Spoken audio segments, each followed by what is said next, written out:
Well, I believe that the pandemic panic will likely go down in the history books as a greater death toll, certainly a greater economic toll, than the pandemic itself. Let me tell you the statistics. I'm just looking at my computer screen right now.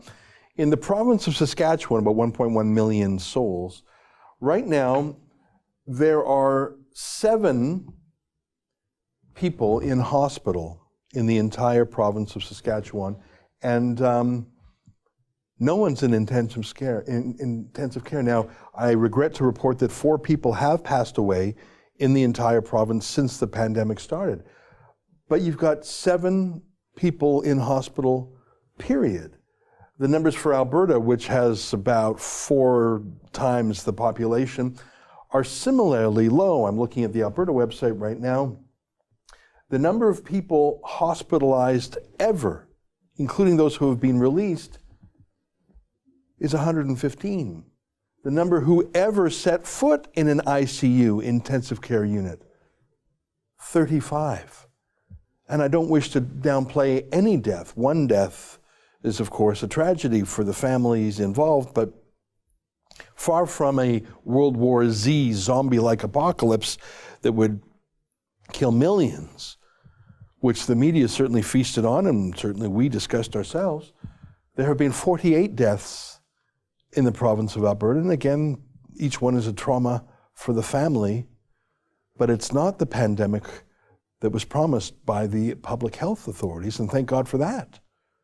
Joining us now via Skype from Edmonton is our friend Lorne Gunter to talk about how we can move on to the next chapter. Lorne, I suppose there was a lot of speculation. We couldn't trust the stats coming out of China, and perhaps it was wise from the precautionary principle to throw everything into lockdown. And I won't even be a Monday morning quarterback on that because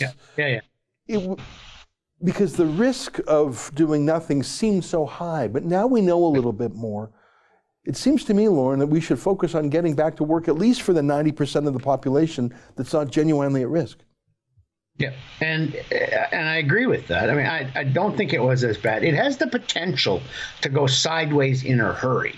So I do think it's smart to be wise about coming out of lockdown. For instance, the places I would keep locked down until at least the summer are continuing care facilities, seniors' homes. And that's where most of the deaths in Canada, nearly 2/3 of all the deaths in Canada, we've had just over 1,000, nearly 2/3 of them have happened in extended care homes. So there's a problem there. And the problem largely is you have a lot of people over 80. And for people in their 60s who get this, about 2% will die. For people in their 20s who get this, well under 1% will die. But people in their 80s who get this, about 25% will die. So there has to be special care taken there. And I think mass gatherings are probably still a little iffy, like sporting events and concerts for another few weeks. But, Germany, which has a much higher infection rate and death rate, I mean, Germany's the star of Europe. Everybody in Europe keeps saying, how come Germany's doing so well? But compared to Alberta and compared to Canada, Germany's infection rate is double what Canada's is, and it's about 4 times higher than Alberta's. Death rate's similar. Yeah. They, though, have decided that any small business of under 10,000 square feet should be able to reopen. You have to pay attention to social distancing. The Germans are doing a lot of testing. They're still going to continue to do testing as they come out of lockdown. And I think that's the key. Yeah, of course, a vaccine would be lovely. A cure would be great. Those are a ways off. I think, though, a nice treatment drug would help, of course. But test. And Alberta, for reasons that no one's ever really been fully able to explain to me, has tested at about twice the best national rate in Canada. We are testing 17,000 people per million population versus the Americans who've been testing 10,000. Nationally, we're testing about 12,000 in Canada. Alberta's way ahead of that. Yeah. And continues to be ahead and has just expanded its testing program. And that is helpful in identifying who is sick, who their contacts were, and how much of this has spread through the community. Nationally, the community spread, which we're told is the really dangerous thing, right? It's not travelers, it's not close associates of people who are infected. This is just getting into the community somehow. Nationally, community spread over the last 2 weeks has been about 85 to 90%. In Alberta, it's 13%. It's just not happening here the same way it has been happening in other places. Similarly in BC, Saskatchewan, Manitoba, it is not happening in the West the way it's happening in Central Canada, and it's not happening everywhere in Central Canada the way it's happening in Quebec. Quebec has nasty numbers.